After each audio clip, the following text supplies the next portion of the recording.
sesi yang terakhir nih. Mudah-mudahan masih semangat ya, Teh ya. Masih semangat ya. Jadi kita mau ngomongin tentang jati diri anak muda secara Islam. Jadi sebenarnya walaupun di zaman yang sudah sangat modern ini, menurut Islam yang paling benar itu anak-anak muda ini seharusnya gimana? Menurut Ustadz nih, bagaimana pendapatnya?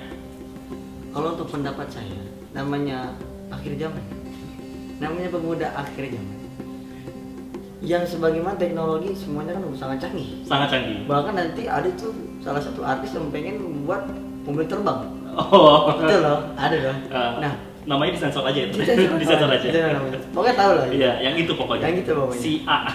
Iya, sudah di si A. Nah, kalau misalnya gimana sih kita menurut Islam, cuma kita nggak tertinggal dalam teknologi yang ada. Betul. Jadi sebenarnya cari balance-nya lah, keseimbangannya. Betul. Seimbang kayak kalau menurut sekarang kita 50-50 lah. Betul. Kita ke Islam juga, cuma kita nggak kudet juga nih. Betul. Dalam perkembangan yang zaman sekarang yang ada gitu. Betul. Kalau itu menurut saya gini, walaupun kita ada di akhir zaman, pemuda yang akhir zaman kita nggak akan tahu kiamat kapan. Betul. Mau seorang buktikan apa nggak akan tahu gitu. Cuma tetap kita ini mempersiapkan diri dengan cara mendekatkan diri kepada Allah Subhanahu wa Ta'ala. Memang anak pemuda ini lebih banyak sekali pengorbanan. Kata Allah gini, aku cinta sama kakek-kakek orang tua yang rajin beribadah. Akan tetapi aku lebih cinta sama pemuda yang rajin beribadah. Kenapa?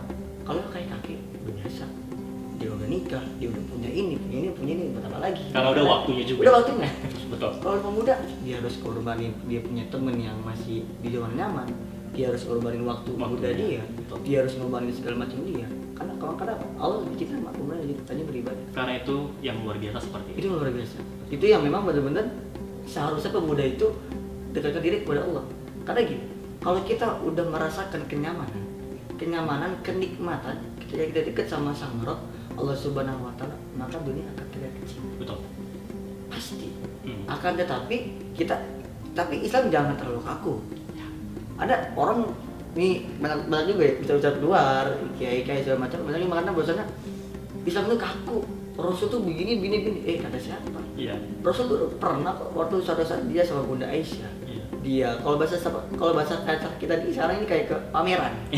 PRJ kayak gitu lah. Nah, Rasulullah SAW ini sama Bunda Aisyah, sama istri beliau. Dia pernah ke suatu pameran tersebut, lalu Bunda Aisyah ini nggak mau pulang. Kenapa tuh? Kenapa? Karena Rasul ini kan Bunda Aisyah ini sepundakan Rasul. Jadi iya. dempet dia ingin merasakan kenikmatan ketika dekat sama Rasul. Betul. Kalau orang bilang Islam ini kaku, apa kalau ceramah neraka. Padahal nggak gitu. Nggak gitu. Islam itu royal. Islam tuh kalau bahasa karet tuh lentur lah. Fleksibel. Betul. Islam itu mudah. Akan tetapi jangan lu tinggalkan. Betul. Jangan dimudahkan. Kira gini. Saya kasih contoh satu. Kita nggak bisa sholat berdiri, masih bisa sholat duduk. Nggak bisa sholat duduk, kita masih bisa berbaring. Betul. Nggak bisa berbaring, kita masih bisa dengan kedipan mata. Betul. Dan nggak bisa dengan kedipan mata, kita masih bisa dengan hati. Betul. Itu Islam. Betul. Kalau nggak bisa juga, sholatin. Mati. Namanya. Seperti itu. Nah, itu pemuda zaman sekarang yang memang ibarat kata jangan terus-terusan mengaji. Ngaji memang wajib. Kan kata Rasul gini. Talabul ilmi fardhatun 'ala kulli muslim wal muslimah. Menuntut ilmu itu wajib bagi kebanyakan muslim dan muslimah. Dan utlubul ilmi minal mahdi ilal lahdi. Dan menuntut ilmu itu kalau bahasa Betawi dari kita di bedong sampai kita di bedong. Betul. Dari kita lahir di dunia sampai nanti kita wafat. Ilmu itu wajib. Akan tetapi ada suatu ketika kita harus belajar teknologi yang ada kayak gadget nih yang sekarang kayak aplikasi community aplikasi community. Kita tahu kalau kita orang yang ibarat kata malu buat belanja segala macam, masih ada aplikasi. Betul. Kita gunakan. Kalau kita enggak, benar-benar kudet. Betul. Kalau kita kudet, tahu nggak akan tahu. Iya. Itu dong. Betul. Jadi masalah gadget kita nggak ketinggalan, komputer kita nggak ketinggalan, teknologi pun kita nggak ketinggalan, dan masalah pengajar pun kita nggak ketinggalan. Dan insya Allah itulah yang memang benar-benar manusia pasti suka. Betul. Lu udah rajin beribadah, cuma lu juga nggak kudet banget gitu. Itu. Jadi intinya adalah balance ya kan? Balance. Dan itu bisa dilakukan dan mudah dilakukan. Sangat mudah. Kalau memang benar-benar niat. Betul. Jadi intinya balance dan harus niat. Iya. Betul. Lalu nih Tat, terkait dengan jati diri anak-anak muda, lalu kan ada juga namanya godaan dari yang kita sering sebut adalah iblis dari setan.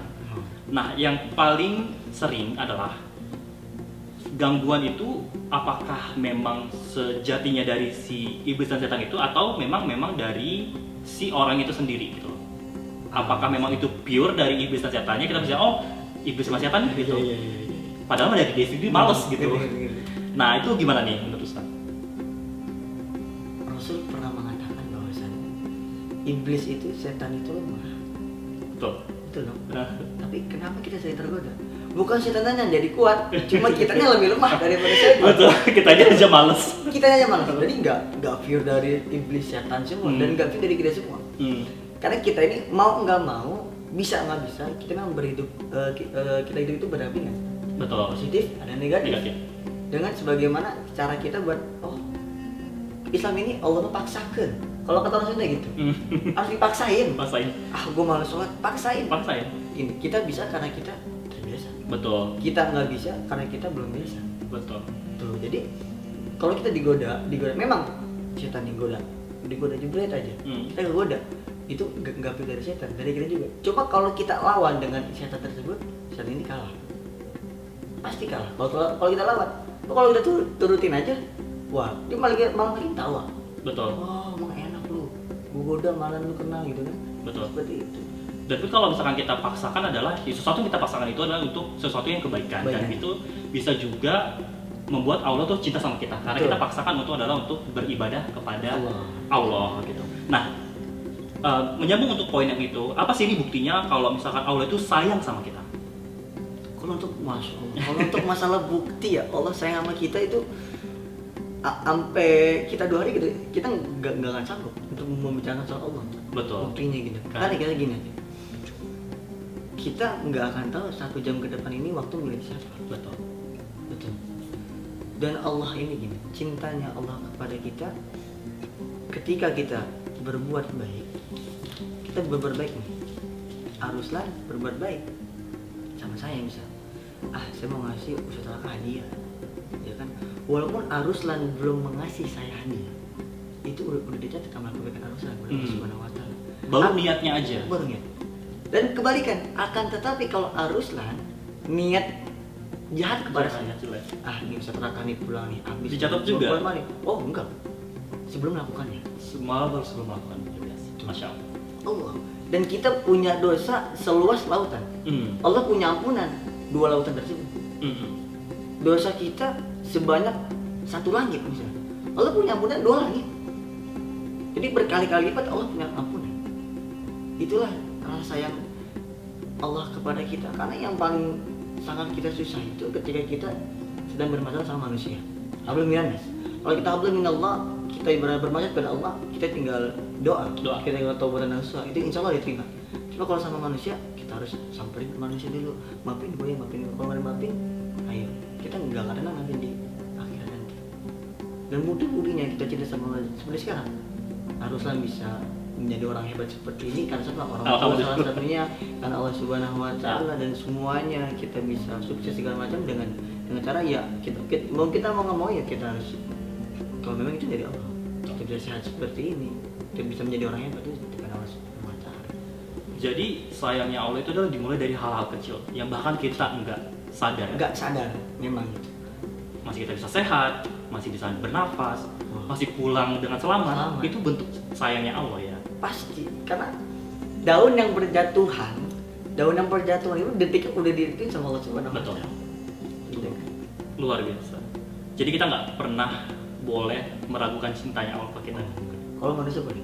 Ya. Kalau manusia boleh. Kalau Allah nggak boleh. Siap, luar biasa nih. Sangat, saya speechless pokoknya, luar biasa banget masukannya Ustaz. Oke, ngomongin soal cinta, balik lagi. Community cinta banget nih sama kalian. Untuk kalian yang mengikuti sampai akhir ini, kita punya giveaway ratusan ribu rupiah dan juga eksklusif pakaian dari FTL Men yang beruntuk untuk 1 orang. Contohnya ini yang kita pakai sama Ustaz Raka juga, keren kan? FTL Men koleksinya. Caranya gampang, tinggal pantengin aja di Instagramnya community.id Serta penting juga captionnya, bagaimana caranya untuk memenangkan hadiah-hadiah tersebut. Oke, sebagai penutup, saya ingin mengucapkan terima kasih kepada Ustadz Raka atas waktunya, atas masukannya, atas penerangannya tentang bagaimana sih keseharian kita sebagai anak muda yang terutama dalam Islam. Kapan-kapan kita boleh ngobrol-ngobrol lagi, Tat ya? Siap, nanti kalau kita insya Allah kalau kita sehat kita ngobrol lagi. Amin, alhamdulillah. Sekian dari saya Ruslan dengan Ustadz Raka di edisi terakhir podcast Community. Untuk kalian yang ingin mengikuti giveaway, silakan dicek di Instagram @community.id. Sekian dari kami. Assalamualaikum warahmatullahi wabarakatuh. Waalaikumsalam.